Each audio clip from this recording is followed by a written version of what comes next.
Hi friends, this video shows how to fix the issue GODOX Flash Light TT350C is not starting.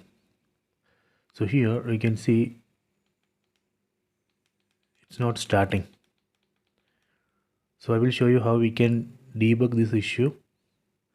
So first ensure that we have inserted battery in proper direction. So let me open this battery cover. See here you can see how we have to insert this battery. Right now I have inserted it in wrong direction, so let me take these batteries out. The first battery we have to insert like this. Second battery let me insert, so we have to insert like this, positive down. The first one positive up, second one positive down. Then let me close it. See, now it's working.